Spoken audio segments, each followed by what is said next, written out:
본문의 말씀을 가지고 모세의 믿음이라는 주제로 함께 말씀을 나누도록 하겠습니다. 우리 옆사람과 인사하겠습니다. 사랑하고 축복합니다. 특별히 한 번 더 인사하겠습니다. 특세를 온전히 완주함의 기쁨입니다.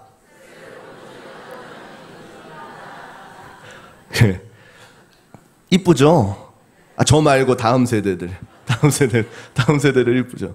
약간 무섭기도 하면서 이쁘기도 하면서 기쁜 찬양, 즐거운 찬양 하는데 아이들이 새벽이라 무표정인 거예요. 원래는 기쁜 표정인데 조금 덜 나왔어요. 아쉬워요. 나중에 저녁 때 하면은 조금 더 기쁜 표정이 나올 거예요.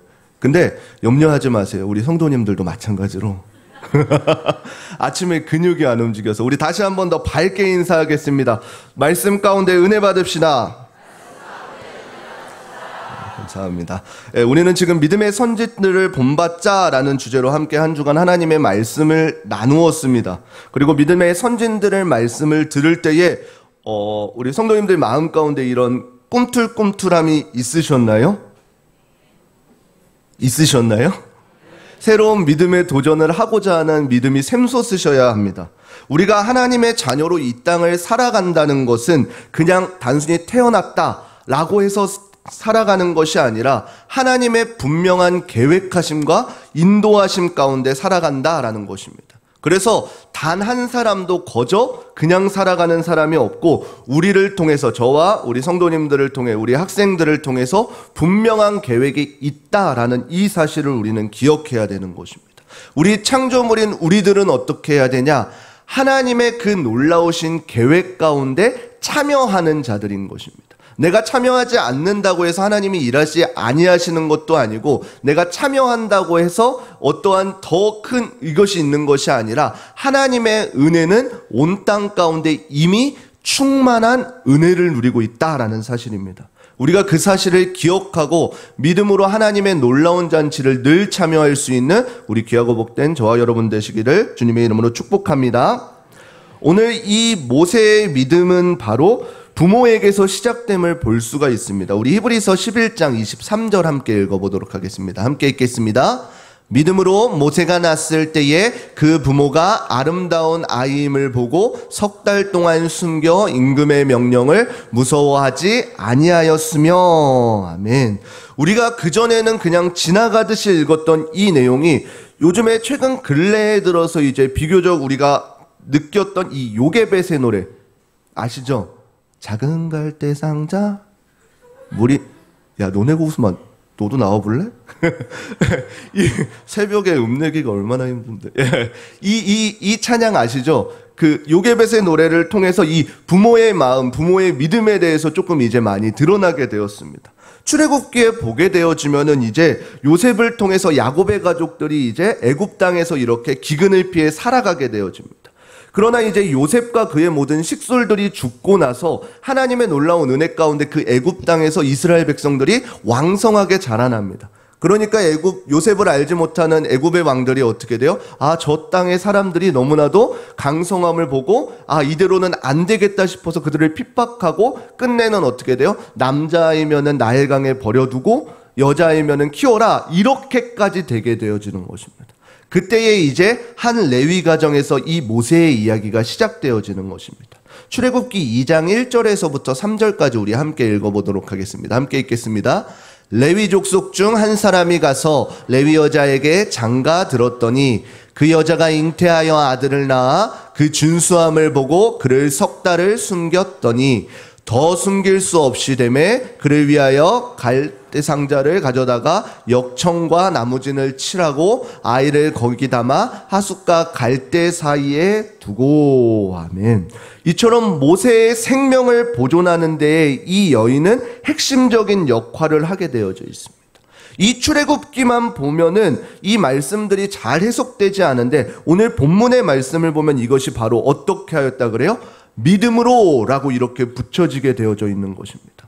이 왕의 어떠한 명령에도 두려워하는 것보다 이 모세의 어머니였던 요게벳의 마음 가운데에서는 무엇이 있었냐면은 자신에게 맡겨주신 것은 하나님께서 온전히 인도하실 것이다 라는 이 믿음이 있기 때문에 모세를 그 나일강가에 갈대상자에 역청을 발라서 이렇게 내어보내드릴 수가 있게 되어진 것입니다. 디모데후서 1장 12절 말씀 함께 읽어보도록 하겠습니다. 디모데후서 1장 12절 말씀 함께 읽겠습니다. 이를 인하여 내가 또 이 고난을 받되 부끄러워하지 아니함은 나의 의뢰한 자를 내가 알고 또한 나의 의탁한 것을 그날까지 저가 능히 지키실 줄을 확신함이라. 아멘. 사도 바울이 디모데에게 편지하면서 자신이 비록 지금 감옥 가운데 있을지라도 조금도 부끄러워하지 않는 이유가 무엇이냐라고 하는 것은 나를 보내시니 예수 그리스도를 잘 알고 있기 때문이다라고 하는 것입니다. 그리고 예수님께서 내게 맡기신 그 사명은 세상 끝날까지 안전하게 지켜주실 것이다 라고 믿는 믿음이 있었기 때문입니다. 이 모세의 어머니가 바로 이러한 믿음이 있었기 때문에 나를 이 자녀를 보내주신 그것이 하나님께서 온전히 지켜주실 것이라는 그 믿음을 갖고 나일강가에 이렇게 내려놓게 되어지는 것입니다. 오늘날 다음 세대들의 찬양을 보면서 어떤 것을 느끼셨나요? 요즘에 정말 많은 교회들의 다음 세대들이 무너지고 있습니다. 그리고 다음 세대들의 신앙이 무너졌다고 하고 너무 자기중심적이라고 너네들 욕하는 거 아니야? 그냥 많은 교회들이 그렇게 이야기한다. 자기중심적이고 다음 세대들은 소망이 없다라고 이렇게 이야기합니다. 그런데 우리가 이 새벽에 우리 한 가지 부모님들이 알아주셔야 되는 게 아이들 방학 아니에요? 이따가 학교 가요. 그럼에도 불구하고 이 새벽에 아침을 깨워서 하나님 앞에 찬양 올려드릴 수 있는 이 아이들을 보면 정말 그렇게 느껴지시나요? 절대로 아니죠. 결국에는 하나님께서 온전히 일하신다라는 사실입니다. 우리 어른 세대들인 성도님들은 다음 세대들을 향해서 믿음으로 지원해 주시기를 바랍니다. 우리 부모님들은 우리 자녀들을 향해서 믿음으로 지원해 주시기를 바랍니다. 비록 당장에는 보이지 않고 아이들이 비록 못돼 먹은 것 같아 보일지라도 우리 자녀들의 현재의 모습들을 바라보는 것이 아니라 우리 자녀들을 교회로 인도하신, 교회로 부르신 그분이 누구신지를 우리가 믿어야 한다라는 것입니다. 자녀들의 현재의 모습이 아니라 이 자녀들을 우리에게 맡겨주시고 온전히 그 계획 가운데 이루어 가시는 하나님을 믿을 수 있어야 된다라는 사실입니다. 이것은 저와 우리 성도님들을 하나님께서 지금껏 인도해 주셨듯이 우리 아이들, 이 다음 세대들도 하나님의 방법대로 지금 여전히 이끌어 주시고 계시다는 이 사실을 믿는 믿음인 것입니다. 이 모세가 나일강가에서 이제 바로의 딸에게 건짐을 받게 되어집니다. 그리고 거기서 바로의 딸의 아들이 되어집니다. 그리고 장성할 때에 모세가 선택했던 것은 무엇이나요? 우리 히브리서 11장 24절, 25절 읽어보도록 하겠습니다. 함께 읽겠습니다. 믿음으로 모세는 장성하여 바로의 공주의 아들이라 칭함을 거절하고 도리어 하나님의 백성과 함께 고난받기를 잠시 죄악의 낫을 누리는 것보다 더 좋아하고. 아멘. 바로의 공주의 아들이라 칭함을 거절하고 하나님의 백성과 함께 고난받기를 선택하였다라는 것입니다. 이것은 우리가 주일 말씀을 기억한다면 너무나도 잘 와닿을 것입니다. 출애굽기 2장 12절 말씀 함께 읽어보도록 하겠습니다. 함께 읽겠습니다. 모세가 장성한 후에 한 번은 자기 형제들에게 나가서 그 고역함을 보더니 어떤 애굽 사람이 어떤 히브리 사람 곧 자기 형제를 치는 것을 본지라. 아멘. 성경에서는 이 모세가 히브리 사람이라 라는 것을 정확히 언제 알았다는 것은 기록되어 있지 않습니다. 그러나 많은 성경학자들이 대부분 추측하기로는 무엇이냐면은 성경에 기록된 것까지는 바로의 딸이 이제 그 모세를 보고 히브리 여인을 이제 그 모세의 생모를 이 젖동량 해주려고 불렀다라고 하는 것입니다. 이때에 아마 이 젖동량하는 시기 가운데에 이 모세에게 그 히브리 사람의 정체성과 히브리 사람들을 이끌어주시는 하나님에 대해서 그 신앙 교육을 받았을 것이다 라는 것입니다. 그 모세가 장성하여서 자신의 형제인 히브리 사람이 노역을 당하는 것을 보고도 분명히 우리가 생각하기에는 그냥 넘어갈 수 있을 것입니다. 그러나 모세가 선택했던 방법은 무엇인가요? 그 히브리 사람이 고통받는 그 노역을 당하고 있는 그 모습을 보고 애굽 사람을 죽이게 되었다라는 사실입니다. 그 모세가 가만히 그냥 이집트의 애굽의 왕자로 살아간다면 그의 끝은 뭐겠어요? 분명히 왕권 다툼하다 물론 죽임을 당할 수도 있겠지만 왕자로서의 그 삶을 평안히 평생 누리고 살 수 있었을 것입니다. 그럼에도 모세가 선택했던 것은 무엇이나요? 하나님의 백성과 함께 고난받기를 결정하였다라는 것입니다. 그 앞에 보면은 무엇으로 나와 있나요? 이 또한 역시 믿음으로라는 말씀이 붙어 있는 것입니다. 그렇다면 이 모세의 믿음은 무엇이었을까요? 히브리서 11장 26절 말씀입니다. 함께 읽겠습니다. 그리스도를 위하여 받는 능욕을 보아보다 더 큰 재물로 여겼으니 이는 상 주심을 바라봄이라. 아멘. 모세가 애굽 왕자로서의 누리는 모든 그 보아들보다 그리스도를 위하여서 받는 능욕을 더 큰 재물로 여겼다라는 것입니다. 모세의 믿음은 단순히 이 땅 가운데 보여져 있는 그 재물에 있는 것이 아니라 예수 그리스도께서 오실 그 하늘의 상급을 바라보았다라는 이 믿음인 것입니다. 여기서 바라본다라는 것은 무엇이냐면은 헬라어로 아포블레오라는 이 의미를 담고 있습니다. 이 뜻으로는 무엇이냐면은 몸으로부터 떠나다라고 하는 이 아포라는 말과 보다라는 뜻의 블레오가 합쳐진 합성어인 것입니다. 이것을 우리가 의역하면은 한 대상을 집중해서 보기 위해서 다른 것들로부터 시선을 거둔다라는 것입니다. 모세가 선택했던 것은 무엇이냐면은 그 예수 그리스도께서 그 상 주실 것을 기대하며 그것을 바라보면서 다른 모든 것들을 이 예수 그리스도에 집중하기 위해 시선을 거두었다라는 것입니다.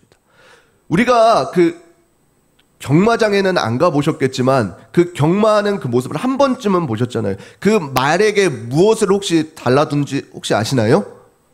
말에 이 안경 달아둡니다. 다른 거 못 보고 이 집중할 수 있게. 왜 그런가요? 말이 달리면서 이렇게 두리번 하지 않게 오로지 목표만 보고 달려갈 수 있게. 우리가 이 땅을 살아가면서 집중해야 될 것은 무엇이냐면 하나님의 것을 집중하는 선택을 우리에게 있어야 한다라는 것입니다. 그리스도를 위하여 살아간다는 것이 다른 모든 것, 애굽의 모든 보아, 재물보다도 더 가치가 있음을 모세는 깨달았다라는 사실입니다. 이것이 바로 모세가 하나님께 보여드렸던 믿음인 것입니다. 단순히 눈에 보여져 있는 현상들에 집중한 것이 아니라 내게 보여진 재물에 집중한 것이 아니라 하나님의 약속을 붙들고 하나님께서 이루실 것, 계획하신 것, 일하신 것들을 붙들는 볼 수 있는 믿음이다라는 사실입니다. 우리가 히브리서 11장 1절에서 2절 말씀 쉬운 성경으로 조금 한번 읽어보도록 하겠습니다. 함께 읽겠습니다. 믿음은 우리가 바라는 것들에 대해서 확신하는 것입니다. 보이지는 않지만 그것이 사실임을 아는 것입니다. 옛날 사람들도 믿음으로 인정받았습니다. 아멘. 그동안 우리가 경험해왔던 하나님과의 걸음들이 앞으로의 수많은 삶들 가운데 하나님께서는 그것을 믿음으로 삼고 우리를 이끌어 주실 것이다 라는 것입니다. 그리고 그것이 우리의 삶 가운데 믿음을 통해서 그것이 확신되어질 것이다 라는 것입니다. 오늘날 다음 세대들이 문 앞이 내일이 이렇게 많이 두려워들 하고 있습니다. 그러나 우리가 두려워 떨지 않아도 될 이유는 무엇이냐면은 지금껏 우리를 인도하셨던 하나님께서 여전히 앞으로도 미래도 동일하게 우리와 동행하시고 인도하실 것이다 라는 이러한 사실입니다. 이 사실을 우리가 믿음으로 취하고 하나님 앞에 믿음으로 한 걸음 걸어가고 전진할 때에 하나님께서는 그것을 이 자녀의 믿음으로 보시고 그 믿음의 걸음을 확증해 주실 것입니다. 우리가 한 주간 믿음의 선진들에 대해서 함께 말씀을 나눴습니다. 믿음의 선진들은 그들을 믿음으로 하나님께 그 삶을 온전히 인정받았습니다. 아까 히브리서 1장 2절 쉬운 말씀에도 옛날 사람들도 믿음으로 인정받았습니다 라고 기록되어져 있습니다. 각자의 시대와 삶은 분명히 서로 달랐지만 그들의 삶 가운데의 수많은 선택지들 가운데에 그 믿음의 선진들이 한 사람 한 사람이 하나님의 온전한 뜻을 바라보고 하나님의 약속을 신뢰하고 그 길을 믿음으로 걸어갔다라는 사실인 것입니다. 이제 우리들에게 선택지가 놓여져 있습니다. 수많은 선택지가 놓여져 있습니다. 우리는 어떠한 선택을 하기를 원하십니까? 우리가 성경에 기록되어져 있는 대로 이제는 우리의 차례들인 것입니다. 우리가 그리고 우리 다음 세대들이 정말로 하나님의 길을 선택하기를 원하신다면 이제는 우리가 믿음으로의 삶을 보여줄 때인 것입니다. 그래서 믿음으로 한 걸음 한 걸음 걸어가고 하나님께서 우리를 바라보실 때에 그 믿음으로 우리의 어떠한 삶의 성취로 하나님께서 우리를 평가하시는 것이 아니라 이 사람이 현재 그 주어진 위치 가운데에 그 믿음으로 그 자리를 지켰나, 하나님께서는 이 사실을 바라본다는 것입니다. 물론 이 세상 가운데 멸시받을 수 있습니다. 절망 가운데 놓여질 수 있습니다. 가난하게 살 수 있습니다. 부하게 살 수 있습니다. 그러나 정말로 중요한 것은 무엇이냐면은 하나님께서 내게 맡겨주신 그 위치를 믿음으로 묵묵히 걸어갔느냐라는 그 삶인 것입니다. 오늘날 저와 여러분들이 그리고 우리 다음 세대들이 믿음으로 진정으로 그 길을 걸어가기를 원하신다면은 하나님께서 맡겨주신 오늘의 삶을 사시기를 부탁드립니다. 내게 주어진 그 삶 가운데에서, 학교에서, 가정에서, 직장에서, 교회에서 하나님께서 맡겨주신 삶을 살아갈 때에 그 삶이 하루하루가 되어지고 우리의 인생이 되어져 갈 때에 하나님께서는 우리의 삶의 결과를 떠나서 내가 믿음으로 그 길을 걸어갔구나 라는 이 삶을 인정해 주실 것이다 라는 것입니다. 이것이 우리에게 소망이 되어지는 것입니다. 많은 세상 사람들은 어떠한 성공을 바라고 어떠한 직책을 가져야지 저 사람이 성공한 길을 걸었구나 라고 판단하지만 하나님께서는 우리를 판단하실 때에 이 사람이 믿음으로 그 삶을 살았구나, 믿음으로 그 고난을 받았구나, 믿음으로 그 길을 걸었구나, 이 믿음으로 우리를 인정하시기 때문에 저와 여러분들에게 소망이 있는 것입니다. 우리가 이 소망을 붙들고 우리가 이 한 주간의 하반기 특별 새벽 기간을 통해서 믿음의 선진들을 본받고 그 본받는 것에서 끝이 아니라 오늘 하루의 삶을 살아갈 수 있는 귀하고 복된 우리 성도님들 되시기를 주님의 이름으로 축원합니다. 기도하